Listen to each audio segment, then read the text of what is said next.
एक बालक मेरे पास आया और आकर के बोलता है, महाराज जी जीवन जीने में आनंद नहीं आ रहा।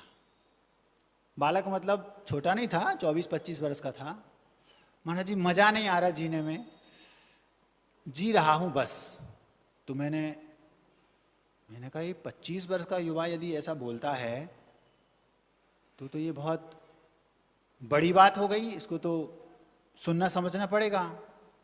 शास्त्र स्वाध्याय कर रहा था, शास्त्र बंद किया, कायसर किया। हाँ भैया, कोई शारीरिक समस्या है, कोई रोग है? नहीं महाराज जी, कोई रोग नहीं है, पूर्णतः स्वस्थ हूं। धन की कमी है, निर्धनता है घर में, ये कारण हो? नहीं महाराज जी, पैसे की कोई कमी नहीं है, संपन्नता भरपूर है। पढ़े लिखे नहीं हो सकता है ये कारण? नहीं महाराज जी, पढ़ाई कर रहा हूं, कॉम्पिटिटिव कोई एग्जाम है उसका ही तैयारी कर रहा था, लेकिन रस नहीं आ रहा, आनंद नहीं आ रहा, लगन नहीं है उसके प्रति। हो सकता है पिताजी ना हो? महाराज जी पिताजी हैं, माँ है, दादाजी हैं, दादी हैं, पूरा भरा पूरा परिवार है, सब कुछ है, फिर क्या समस्या है? महाराज जी जीवन में आनंद नहीं आ रहा, मतलब जीवन जी रहा हूं बस। कोई तो कारण बताओ भैया। उसने कुछ नहीं कहा। महाराज जी मुझे आप ही बताइए कि मैं क्या करूं। मंदिर जाते हो? जाता हूं, लेकिन महाराज जी जाता हूं बस। कुछ भी काम करता हूं तो उसमें जिसको अपन बोलते दिल से करना, ये नहीं हो पा रहा है।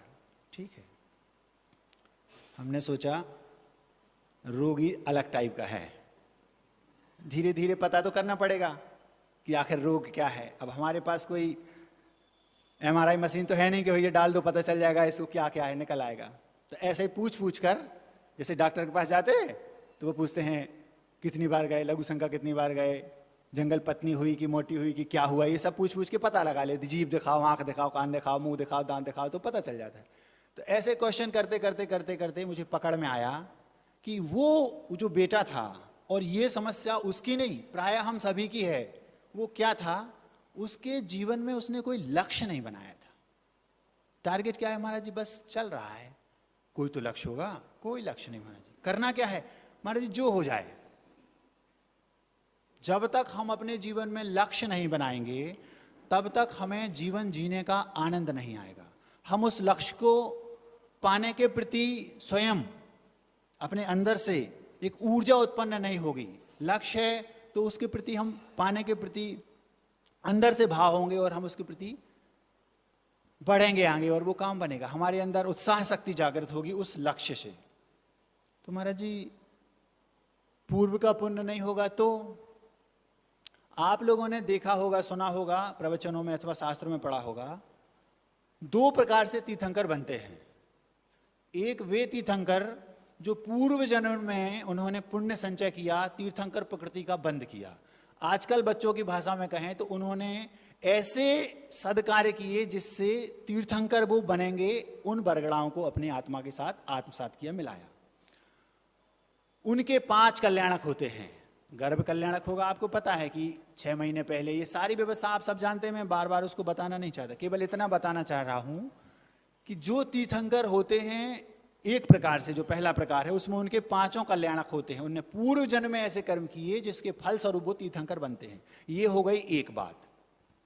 एक तीर्थंकर वे बनते हैं जो इसी भाव में यहीं पर हैं और वर्तमान में तीर्थंकर प्रकृति का बंध प्रारंभ करेंगे, मतलब ऐसे भाव करेंगे जिससे तीर्थंकर प्रकृति का बंध हो, मतलब तीर्थंकर बनने योग्य सामग्री को इकट्ठा करेंगे और उसी भाव में 2 कल्याणक अथवा 3 कल्याणक वाले तीर्थंकर बन जाएंगे। पंचम काल की व्यवस्था यहाँ की नहीं है, चतुर्थ काल जहाँ विदेश क्षेत्र वहाँ आज भी ये है। मतलब आपको तीर्थंकर बनना है तो आप उसी भाव में तीर्थंकर का प्रारंभ करें, प्रकृति का बंद करना, और उसी भाव में तीर्थंकर बनकर मुक्त हो जाएं।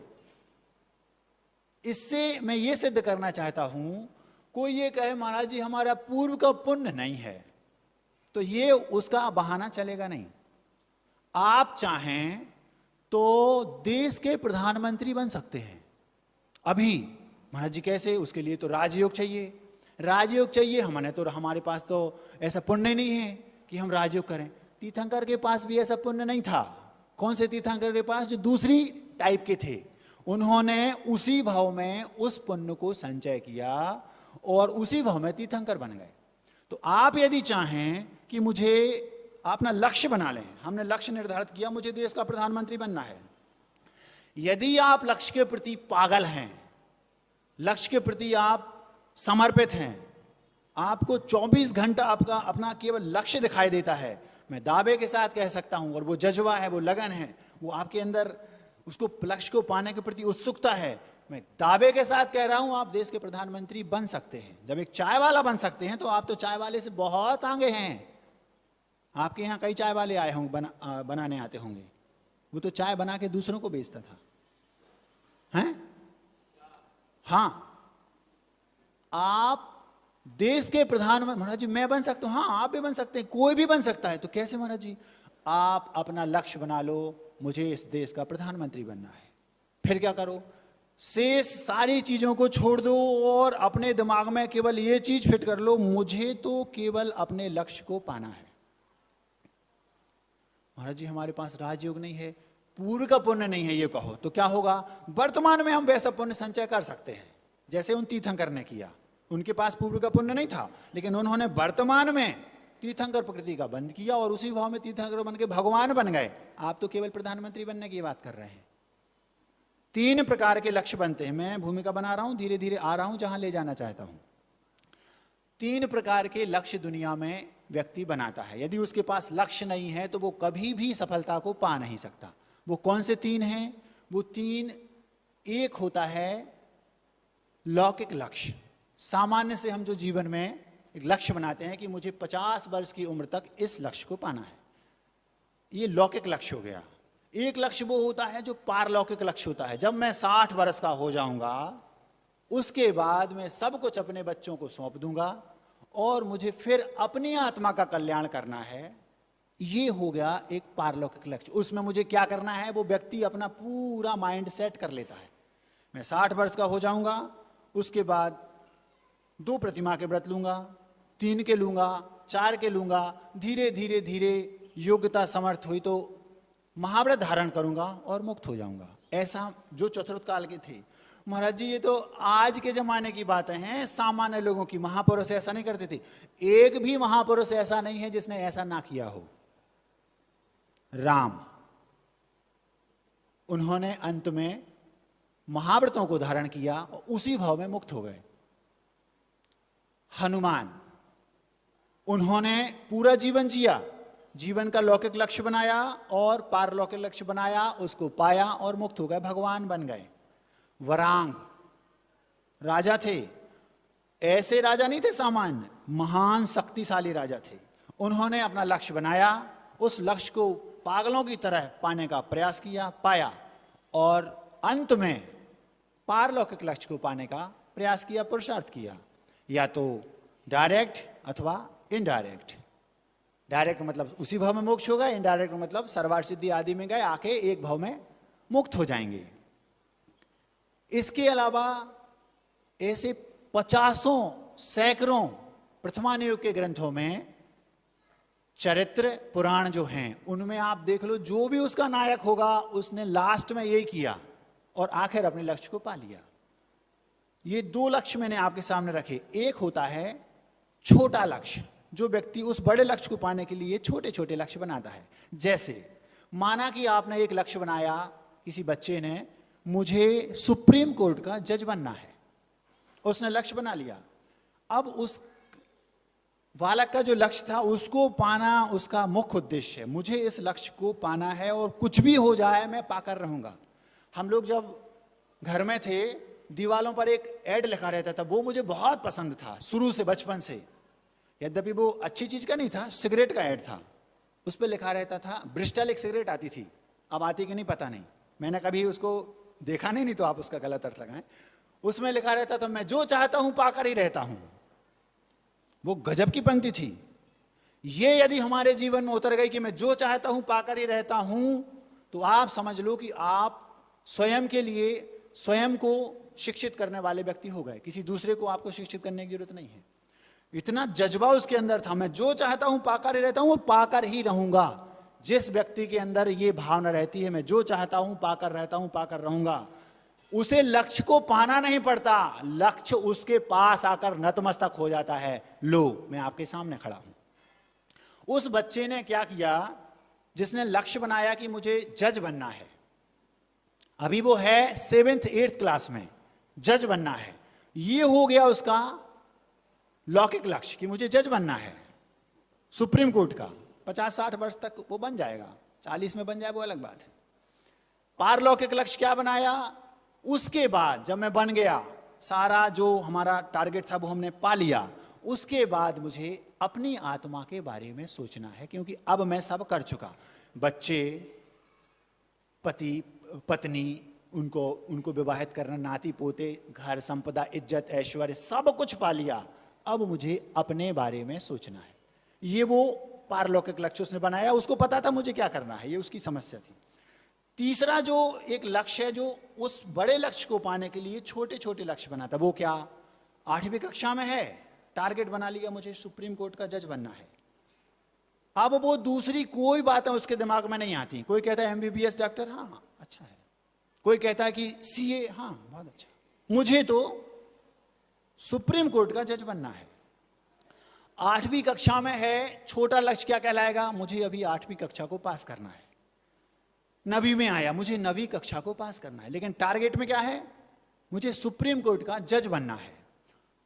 8वीं कक्षा से सुप्रीम कोर्ट का जज कैसे बना जाता है, क्या क्या करना पड़ता है, कैसे बनते हैं, डायरेक्ट भी बनते हैं, इनडायरेक्टली भी बनते हैं, सारी की सारी चीजें उसके दिमाग में बस अभी से शुरू हो गई, मुझे सुप्रीम कोर्ट का जज बनना है।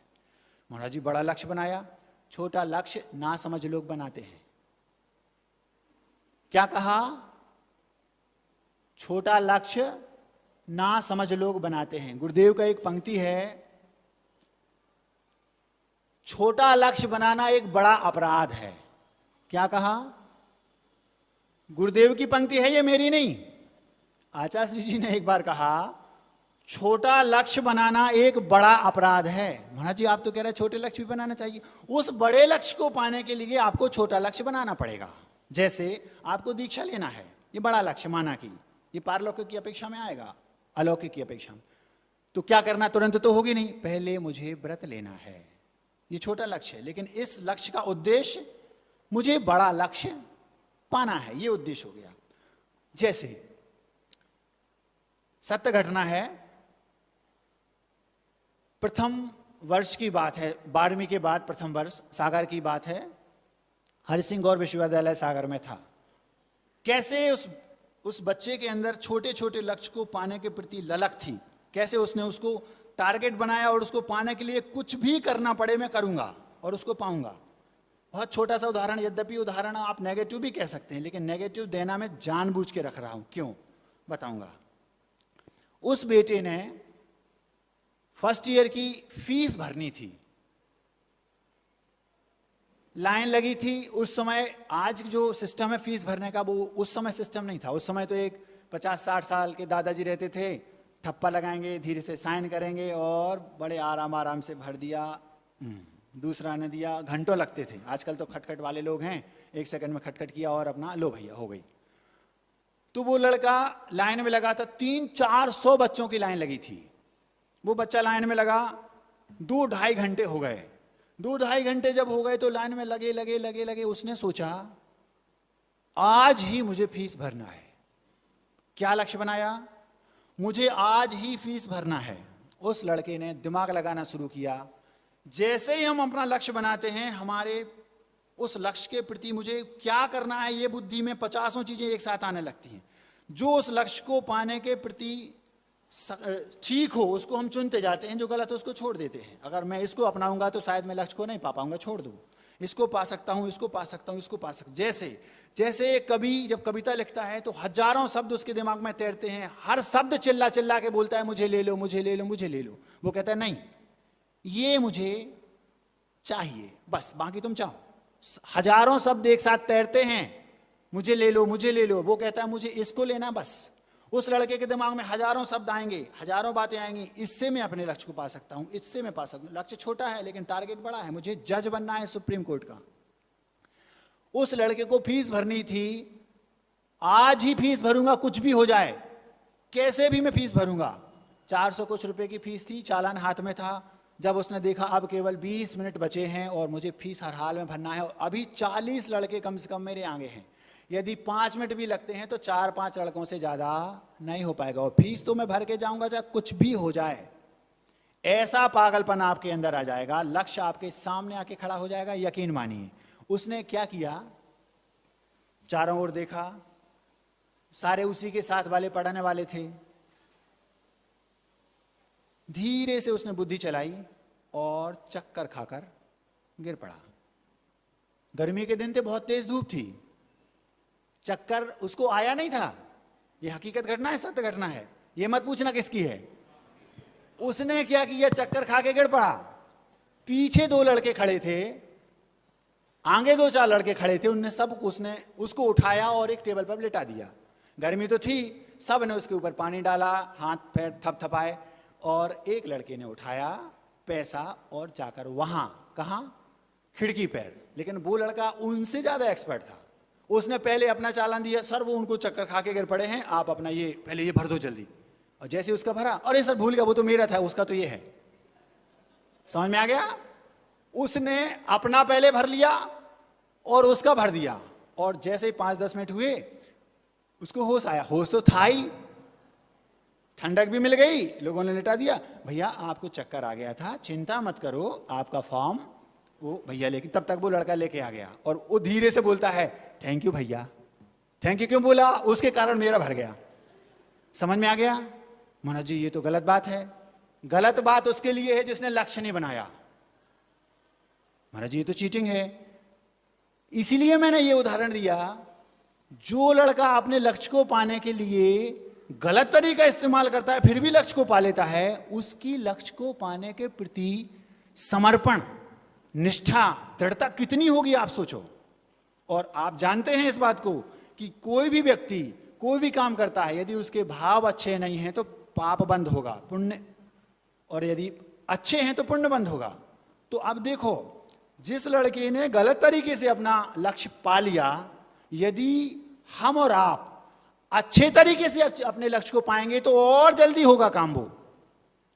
इससे यह सिद्ध होता है कि जब एक गलत लक्ष्य को पाने के लिए गलत तरीके से कोई व्यक्ति अपने लक्ष्य को पा लेता है, उसकी लक्ष्य के प्रति निष्ठा इतनी जबरदस्त है, तो फिर हम तो अपना सही लक्ष्य बना रहे हैं और हमें सही तरीके से पाना है, तो पुण्य भी तो हमारा साथ देगा। उसका तो पुण्य भी साथ नहीं दे रहा था, क्योंकि वो गलत तरीके से कर रहा है।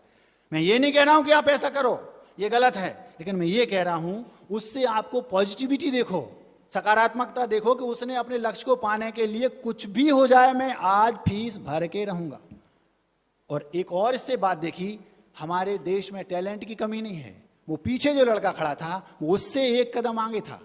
उस लड़के ने अपनी बुद्धि चलाई, उसने गलती से नहीं दिया था अपना फॉर्म, उसने जानबूझ के दिया कि अगर नहीं भरा तो अपना तो भरा ही जाएगा। उसने भी वही काम किया, लेकिन उसका भी लक्ष्य देखो आप, मैं तो अपना काम करूंगा। ये है टैलेंट।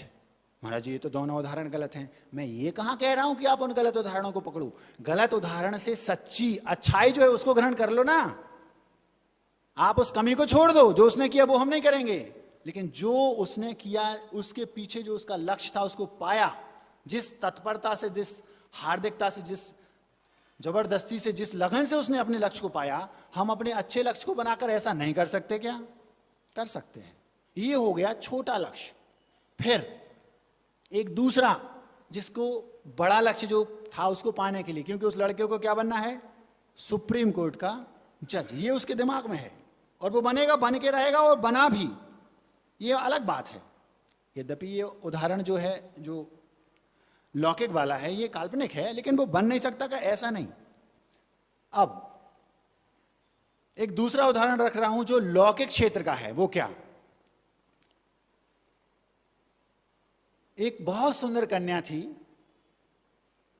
देवशास्त्र गुरु के प्रति समर्पित थी, सुशील थी, अच्छे घराने की थी, सर्वगुण संपन्न थी, यूं कहना चाहिए। उसी नगर में एक लड़का रहता था। वो लड़का जैन धर्म का अनुयायी नहीं था। लड़का सुंदर था, सेठ जी का पुत्र था, लेकिन वो लड़का करता धरता कुछ नहीं था, क्योंकि उसके पिताजी बहुत पैसे वाले थे और संपन्न थे, रसूखदार थे। जैन धर्म का वो अनुयायी नहीं था। एक दिन उस लड़के ने उस कन्या को देखा, युवती को, मतलब उस बिटिया को। देखते ही बस उस पर मोहित हो गया। लौकिक लक्ष्य की बात कर रहा हूं। आप अपना लक्ष्य कुछ भी बना सकते हैं। अगर नहीं बनाया है तो बना लो, और अगर बनाया है तो पागलपन से उस लक्ष्य को पाने के प्रति समर्पित हो जाओ। आपको लक्ष्य को नहीं पाना पड़ेगा, लक्ष्य आपके कदमों में आके पड़ा रहेगा, ये गारंटी से बोल रहा हूं। क्या किया उस लड़के ने? उस लड़के ने उस पर मोहित हुआ और आकर के अपने पिता से बोलता है, पिताजी मैं विवाह करना चाहता हूं।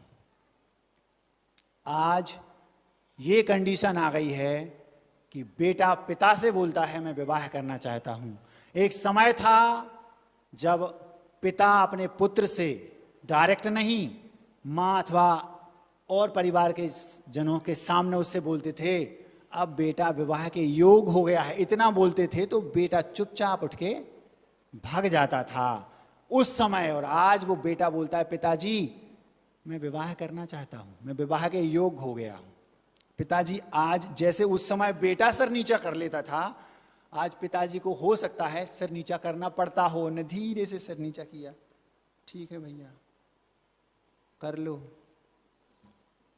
किससे करना चाहता हूं पिताजी? आप परेशान मत हो ना, मैंने कन्या ढूंढ ली है। अच्छा, कन्या भी ढूंढ ली है। एक समय था जब बिटिया गलती से भी अपने पिता की आंख से आंख मिलाकर ये सुन नहीं सकती थी कि बेटा तुम विवाह के योग हो गई हो। आज लड़का नहीं, बिटिया भी बोल देती है, पिताजी मैं विवाह करना चाहती हूं, और लड़का ढूंढ लिया है। और एक कदम आगे वो ये भी बोल देती है कि वो लड़का जैन नहीं है, ऐसा भी बोल देते हैं। मैं उस विषय को आपको आगे नहीं बढ़ा रहा हूं, घबराना नहीं, क्योंकि वो 2-3 दिन पहले बहुत बार हो चुका। उस लड़के ने जैसे पिताजी से कहा, पिताजी मैं विवाह करना चाहता हूं और बिटिया मैंने देख ली है, तो पिताजी बोलते हैं, बताओ भैया कौन है, मैं क्या करूं? आपको मैं जैसा बताता जाऊं वैसा करना है। कौन बोल रहा है? बेटा बोल रहा पिताजी से। जो काम पिताजी बेटे से बोलते थे, समय बदल गया है महाराज, पुराने जमाने की बातें मत करो। ठीक है भैया, क्या करना है? वो फलाने फलाने सेठ की बिटिया है, आपको उनके घर जाना है और उनसे मेरे रिश्ते की बात करनी है। लौकिक लक्ष्य की बात कर रहा हूं, ध्यान रखना। ठीक है। पिताजी सोचते होंगे मन में कि क्या जमाना आ गया है, हो सकता है मॉडर्न हो तो ना भी सोचते हो, लेकिन आपको एक बार ये बात सोचनी तो पड़ेगी कि ऐसा हो क्यों रहा है। मैंने इस बारे में सोचा कि ऐसा हो क्यों रहा है, अंतर क्या आ गया? सूरज वहीं से निकलता है, वहीं डूब रहा है, सब कुछ वही है, देवशास्त्र गुरु मुनिराज ये सब कुछ जब वही है, तो ये अंतर आ कैसे गया कि जो बात पिता को पुत्र से बोलनी थी वो पुत्र पिता से बोल रहा है, जो बात पिता पुत्र से बोलने में संकोच करता था वो बात पुत्र पिता से बोलने में संकोच नहीं कर रहा, बल्कि पिता को सुनने में संकोच हो रहा है। इतना अंतर क्यों आ गया? तो सोचा क्या कारण है, पता चला कारण ये है, एक जमाना था जब परिवार संयुक्त रहता था। संयुक्त परिवार में पुत्र हो गया तो पिता दिल से तो पुत्र को चाहते थे, लेकिन अपने पिता के सामने अपने पुत्र को गोदी में लेने में उनको लज्जा आती थी। ये मैंने अपनी आंखों से देखा है। उन्हें अपने पुत्र के प्रति स्नेह तो भरपूर रहता था, लेकिन वो अपने परिवार के सामने अपने बेटे को अला बेटा खिलाने में लज्जा आती थी। आप सब सोच लो, देख लो, याद कर लो। आज क्या हुआ?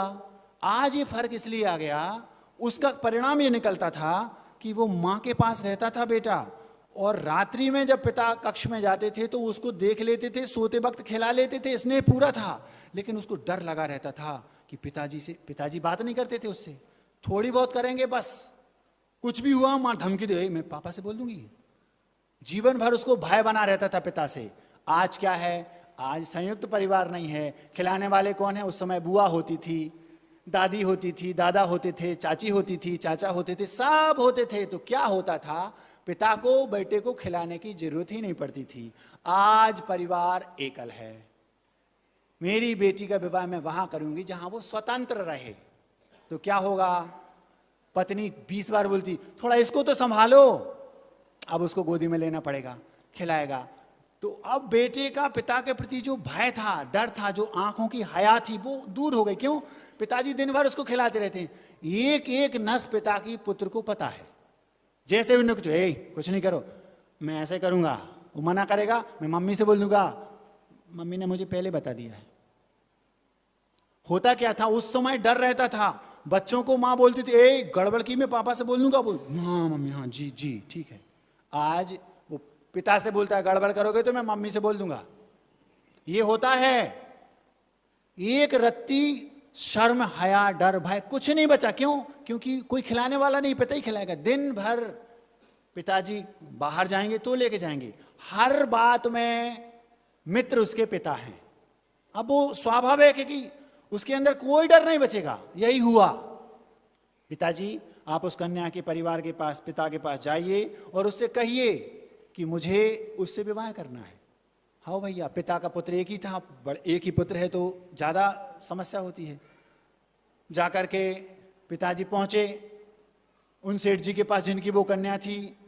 आपकी कन्या से हम अपने पुत्र का विवाह करना चाहते। अच्छा, ये तो बहुत बड़ी बात है, बहुत खुशी की बात है। क्योंकि वो जो उस पुत्र के पिता थे वो रसूखदार थे, पैसे वाले थे, संपन्न थे, सेठ जी थे।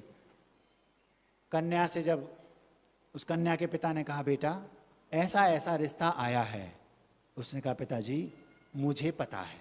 कैसे पता है बेटा? मुझे ऐसे पता है कि वो बेटा कई बार से मैं उसकी नज़र में देख रही हूँ, वो मुझ पर आसक्त है, मुझसे विवाह करना चाहता है। लेकिन मैंने पता लगा लिया है, वो जो पुत्र है वो जैन धर्म का अनुयायी नहीं है, देवशास्त्र गुरु का अनुयायी नहीं है। और मेरी सौगंध है मैं विवाह करूंगी तो केवल उससे जो जिन मत का अनुयायी हो। लक्ष्य को पाने के लिए लोग क्या क्या करते हैं ये उदाहरण दे रहा हूं। लौकिक लक्ष्य की बात कर रहा हूं। समय ज्यादा हो रहा है, जल्दी जल्दी करता हूं। उसने क्या किया, मैं विवाह करूंगी तो केवल उससे जो जिन मत का अनुयायी हो, एक बात। दूसरी बात, मैं विवाह करूंगी तो उससे जो अपने पैरों पर खड़ा हो। पिता की संपत्ति है ये अलग बात है, मुझे उससे कोई मतलब नहीं। ना तो वो लड़का जिन मत का अनुयायी है और ना ही वो लड़का कुछ करता धरता है। पिता ने जाकर सेठ जी से कह दिया, सेठ जी मतलब पुत्र के पिता से, कि कन्या ऐसा ऐसा बोल रही है। अब जब ये बात उसने जाकर अपने बेटे से कही, मैं रिश्ता लेकर गया था लेकिन कन्या के दो प्रण हैं, एक तो लड़का अपने पैरों पर खड़ा हो और एक वो जिनमत का अनुयायी हो। आज हम, उसने ये नहीं कहा कि मैं उस लड़के से विवाह करूंगी जो 1 करोड़ का पैकेज वाला हो। उसने ये कहा जो अपने पैरों पर खड़ा हो, मतलब जिसका स्वयं का व्यापार हो। उसने ये नहीं कहा कि मैं विदेश में कोई 1 करोड़ का पैकेज वाला उससे करूंगी। ठीक है, उस लड़के ने कहा पिताजी फिर से जाइए, विवाह करूंगा तो मैं उसी लड़की से, मेरा ये लक्ष्य है। उसने लौकिक लक्ष्य बनाया, कुछ भी हो जाए मैं उसी से विवाह करूंगा, दुनिया यहां की वहां हो जाए। उसने ऐसा लक्ष्य बनाया और उस लक्ष्य को पाने के प्रति पागलों जैसा दिन रात केवल एक ही दिमाग में, मैं विवाह करूंगा तो उसी लड़की से। पिताजी परेशान, जब बहुत अति हो गई, पिताजी जब घबरा गए, पिताजी बोले एक काम करो, जब तुमने ठान ही लिया है तो फिर मैं तुम्हें सलाह देता हूं, ऐसा करो जैन धर्म को अपना लो। ठीक है पिताजी, पर मैं दिल से नहीं अपना पाऊंगा। उसकी जरूरत नहीं है, ये सत्य घटना है। सत्य मतलब शास्त्रों की घटना, सत्य मतलब मेरी जीवन के सामने सत्य घटा हो, ऐसा नहीं। कुछ नहीं, कुछ समय हुआ और उसकी दूसरी भी शर्त है कि आपको अपने पैरों पर खड़ा होना है। ठीक है पिताजी। उस लड़के को अपने लक्ष्य को पाने के प्रति इतनी लगन थी, ऐसा जुनून था कि उस लड़के ने उसी दिन से कसम खा ली। पिता और पुत्र दोनों रोज मंदिर आने लगे और जिनेंद्र भगवान की घंटों पूजन करने लगे और स्वाध्याय भी करने लगे और प्रवचन सुनने भी जाने लगे। अंदर से नहीं, केवल मुझे अपने लक्ष्य को पाना है। सोचो आप, जो व्यक्ति अपने लक्ष्य को पाने के प्रति इतना पागल होता है वो लक्ष्य को पाके रहता है। जब 1-2 बरस बीत गए, दुनिया कहने लगी ये तो सच्चे जैन हैं, और उस लड़के ने उसी दिन से अपना नया कारोबार शुरू किया। क्यों?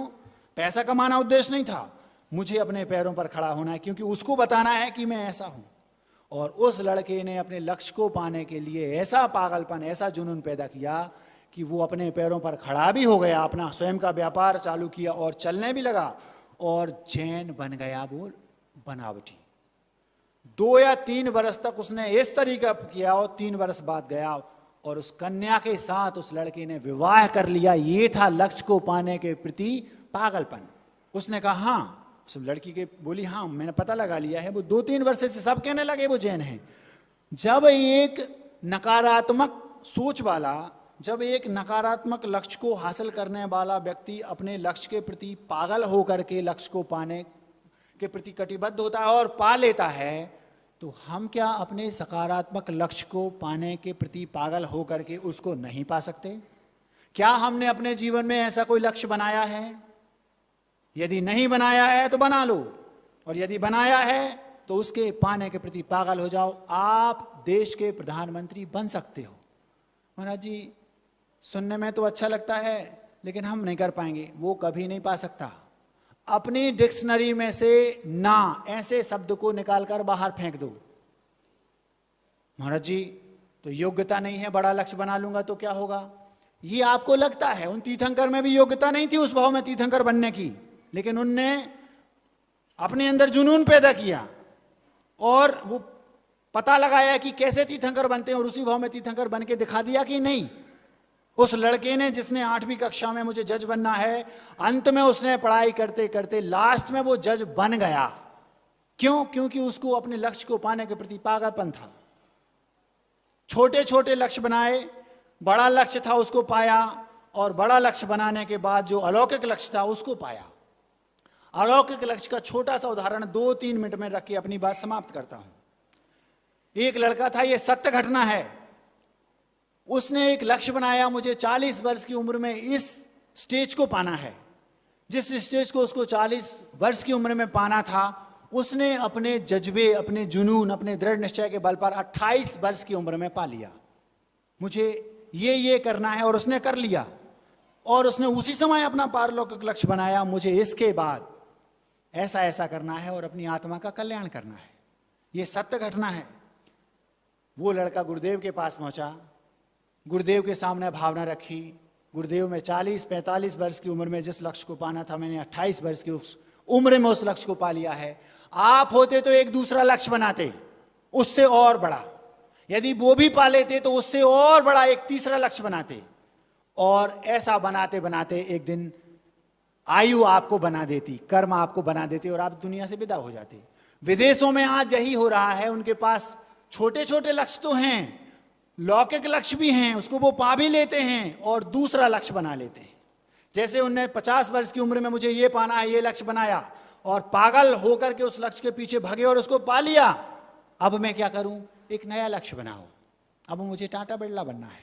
मान लो वो भी बन गए तो और नया बनाएंगे, चक्रवर्ती बनना है। उदाहरण दे रहा हूं। फिर क्या करो? जो लौकिक लक्ष्य पा लिया उसके बाद फिर तो हमें एक पारलौकिक लक्ष्य बनाना है, अलौकिक लक्ष्य बनाना है। ये रखो। उस लड़के ने जाकर गुरुदेव से कहा, गुरुजी मैं अपनी आत्मा का कल्याण करना चाहता हूं। ये सत्य घटना है, 2 मिनट में आपके सामने रख रहा हूं। जैसे ही उस लड़के ने गुरुजी के सामने बात रखी, गुरुदेव ने उसे ब्रह्मचर्य व्रत दे दिया और वो घर आ गया। शुरुआत हो गई, एक एक स्टेप। अब मुझे क्या करना है?